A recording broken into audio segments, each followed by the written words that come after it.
Episode की starting में हम देखते हैं कि याफेन के लिए सारे ही एल्डर्स लड़ रहे हैं। सब यही चाहते थे कि याफेन उनके पास आए। फाइनली एल्डर वू डिसाइड करते हैं कि वो याफेन एंड पोंगबो को अपने साथ ले जाएंगे क्योंकि वो ही कल्टीवेशन कंप्लीट कर पाएंगे, जिससे याफेन के बाकी फ्रेंड्स दूसरे एल्डर्स के साथ चले जाते हैं। अब याफेन एंड पोंगबो एल्डर वू के साथ आते हैं, जो कि एक बहुत ही मैजिकल जगह होती है। जब वो आगे जा ही रहे थे तभी एक आदमी खड़ा खड़ा उन्हें देख रहा होता है। अब ये आदमी कौन है ये हमें आगे जाके पता चलेगा। फिर एल्डर वू याफेन एंड पोंगबो को एक घर के बाहर उतार देते हैं और उनसे कहते हैं कि तुम दोनों अच्छे से रेस्ट कर लो, फिर मैं तुमसे मिलने आऊंगा। याफेन एंड पोंगबो फिर घर के अंदर जाते हैं, जो कि काफी ही प्रिटी सा घर था। पोंगबो को वो घर में थोड़ा अंधेरा लग रहा था, जिससे वो एक लेवर खींचता है। उसे लगता है कि लाइट चालू होगी, लेकिन वहाँ पर तो रूफटॉप ओपन हो जाता है, जिससे तो वो और भी ज्यादा खुश होता है। उसके बाद वो लोग घर देखने लगते हैं, जहाँ पे उन्हें अलग अलग चीजें दिखाई देती हैं। पोंगबो को वहाँ पे कुछ कपड़े मिलते हैं, जिससे वो याफेन को कहता है कि मैं भी यही कपड़े पहन के हमें कल्टीवेशन करना होगा। याफेन भी उन कपड़ों को देख के खुश होता है।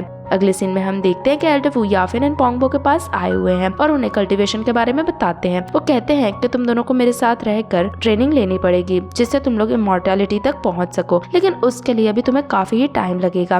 और कहते हैं कि 3 साल तक तो तुम्हें मेरे साथ कल्टीवेशन ही करना होगा, उसके बाद ही जाकर तुम इमॉर्टैलिटी पाथ पे चल पाओगे, क्योंकि यहाँ पे जितने भी लोग हैं वो तुमसे कई ज्यादा पावरफुल हैं। फिर एल्डर वू उन्हें एक बॉटल देते हैं जिसके अंदर एक पोशन था। एल्डर वू बताते हैं कि ये पोशन अलग अलग हर्ब्स को एक्सट्रैक्ट करके बनाया गया है, जिससे तुम्हारा कल्टीवेशन और भी ज्यादा पावरफुल होगा। और वो कहते हैं कि यहाँ पे हर पर्सन 3 मंथ में ये पोशन पीता ही है। उसके बाद पोंगबो वो पोशन पीने के लिए जाता है, लेकिन एल्डर वू उसे रोकते हैं और उसे कहते हैं कि अभी तुम इतने ज्यादा पावरफुल नहीं हो कि इस पोशन को तुम सहन कर सको। उसके लिए पहले तुम्हें ट्रेनिंग करनी पड़ेगी, उसी के बाद जाके तुम ये पोशन पी सकते हो। अब हम देखते हैं कि याफेन एंड पोंगबो ने अपनी ट्रेनिंग स्टार्ट कर दी है। धीरे धीरे करके उनमें बहुत ज्यादा पावर भी आने लगती है। यहाँ पे हम देखते हैं कि पोंगबो तो अपने एक ही हाथ से पेड़ को भी उखाड़ देता है। वो बहुत ही हार्ड ट्रेनिंग करते हैं एंड स्ट्रॉन्ग बनते जाते हैं। ट्रेनिंग के बीच में हम देखते हैं कि वो सिर्फ स्वीट पोटैटोज ही खाते हैं और उन्हें कुछ खाने को नहीं मिलता है। एल्डर वू भी उन्हें ट्रेनिंग करते हुए देखते हैं और खुश होते हैं, क्योंकि वो दोनों काफी ज्यादा स्ट्रॉन्ग हो गए थे। अब अगले सीन में हम देखते हैं कि कुछ टाइम बीत चुका है और यहाँ पे याफेन एंड पोंगबो बैठ के बातें करते हैं। पोंगबो बहुत ही इरिटेटेड फील करता है, क्योंकि कई टाइम से उसने सिर्फ स्वीट पोटैटोज ही खाए थे। उसे मीट खाने का मन हो रहा था, लेकिन यहाँ पर कहीं भी चिकन नहीं थे। याफेन को भी चिकन खाने का मन था। पोंगबो कहता है कि हमें चिकन नहीं मिला तो क्या है, हम दूसरे बर्ड्स तो खा सकते हैं। वहीं पास की झील में हम देखते हैं कि कुछ छोटी छोटी क्रेन्स तैर रही हैं। दोनों डिसाइड करते हैं कि वो क्रेन्स को पकड़ेंगे और उन्हीं का मीट खाएंगे। उसके बाद हम देखते हैं कि दोनों क्रेन्स के पास चले जाते हैं और उनमें से एक क्रेन को पकड़ भी लेते हैं,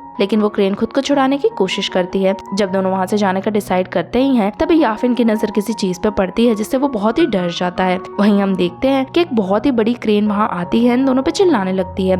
यहाँ हमें समझ आता है कि जो छोटी क्रेन उन दोनों ने पकड़ी थी वो दरअसल में क्रेन का बच्चा था और क्रेन मदर अपने बच्चे को छुड़वाने के लिए आई है, जिससे वो पोंगबो और याफेन का पीछा करने लगती है। पोंगबो और याफेन भी उससे डर के वहाँ से भागने लगते हैं, लेकिन क्रेन उनका पीछा करती जाती है। वो दोनों पे ही अटैक करती है, लेकिन दोनों ही उसके अटैक से बचते जाते हैं और खुद को सेव करते हैं। एक बार तो वो क्रेन याफेन के बहुत ही ज्यादा पास में आ गई थी एंड उसे खा नहीं वाली थी, लेकिन तभी पीछे से पोंगबो उसे पकड़ के बाहर फेंक देता है। फिर उसके बाद दोनों वहाँ से भाग जाते हैं। क्रेन उनका पीछा करने का कोशिश करती है, लेकिन कर नहीं पाती है, जिससे वो बहुत ही ज्यादा गुस्सा होती है। यहाँ पे भागते भागते याफेन एंड पोंगबो आगे आते हैं, लेकिन वो देखते हैं कि क्रेन का बच्चा कुछ ज्यादा ही फड़फड़ा रहा है और वो बिल्कुल भी स्टिल नहीं रह रहा है। उसके बाद जब उन्होंने वो बैग नीचे रखा तो हम देखते हैं कि एक मैजिक से उसके अंदर से तो एल्डर वू बाहर आए, यानी रियल में उन्होंने कोई भी क्रेन का बच्चा नहीं पकड़ा था। दरअसल में ये एल्डर वू का ही एक मैजिक था।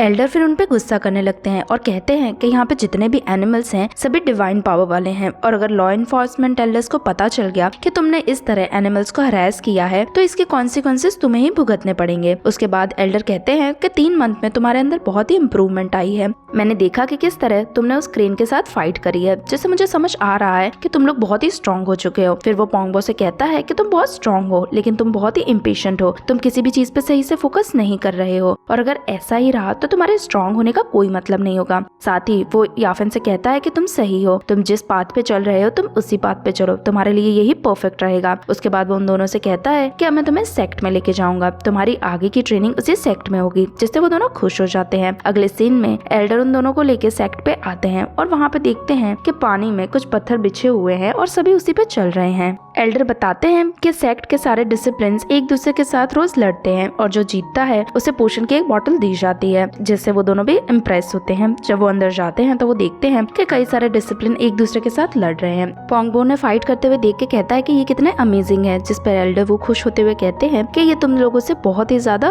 अपर लेवल पे है। इन्होंने अपने कल्टीवेशन सील को अनलॉक कर दिया है, जिससे इन्होंने एक डिवाइन पैटर्न क्रिएट करी है और इस डिवाइन पैटर्न को वो वेपन में भी कन्वर्ट कर सकते हैं, जिससे वो इजीली लड़ सकते हैं। उसके बाद पोंगबो एल्डर से पूछता है कि हम उड़ना कब सीख पाएंगे, जिस पर एल्डर वो उसे कहते हैं कि जब तुम realm of destiny and power तक पहुंच जाओगे उसके बाद तुम हेवन से उड़ के अर्थ तक जा सकते हो और दोनों के बीच में कोई भी तुम्हें अंतर नहीं लगेगा। याफिन भी उनकी बातें समझने की कोशिश करता है। उसे समझ नहीं आता है कि इस तरह का डिवाइन ब्रिज कैसे क्रिएट होगा और इन सब चीजों से वो और भी ज्यादा कंफ्यूज होता है। तभी उन्हें वहाँ पे कोई उड़ते हुए दिखाई देते हैं, जिससे पोंगबो तो बहुत ही ज्यादा इम्प्रेस हो जाता है। उसके बाद एल्डर वो उन्हें कहते हैं कि तुम दोनों यहाँ पे सबको देखो एंड ऑब्जर्व करो और मैं कुछ ही देर में वापस आता हूँ, और ऐसा कह के वहाँ से चले जाते हैं। अब उसके बाद दोनों आगे बढ़ते हैं, जहाँ पे वो अलग अलग डिसिप्लिन को लड़ते हुए देखते हैं। तभी एक डिसिप्लिन आके नीचे गिरता है, जिसके पीछे 2 स्वॉर्ड्स भी आती हैं। वो डिसिप्लिन अपनी हार मान लेता है। फिर उसके साथ जो सीनियर डिसिप्लिन लड़ रहा था वो अपनी स्वॉर्ड लेके वहाँ से चला जाता है एंड एक पिलर पे जाके बैठता है, जहाँ हमें पता चलता है कि उस सीनियर डिसिप्लिन का नाम फेयू है और उसके जूनियर उसके आसपास ही घूम रहे हैं। तभी फेयू की नजर याफिन एंड पोंगबो पे जाती है और उन्हें देखते ही वो समझ जाता है कि ये यहाँ पे न्यू आए हैं, जिससे वो उन्हें बुली करने के लिए उनकी तरफ अपनी स्वॉर्ड भेजता है। दोनों ही उससे घबरा जाते हैं। तो फेयू कहता है कि गलती से मेरी स्वॉर्ड मेरे हाथ से छूट गई थी। पोंगबो को तो गुस्सा आने लगता है, जिससे वो कहता है कि अब तुम्हारा अंजाम भी बुरा होगा, और ऐसा कह के वो फेयू को मारने के लिए उसके पास आता है। लेकिन तभी बीच में एक डिसिप्लिन आता है और उसे साइड में गिरा देता है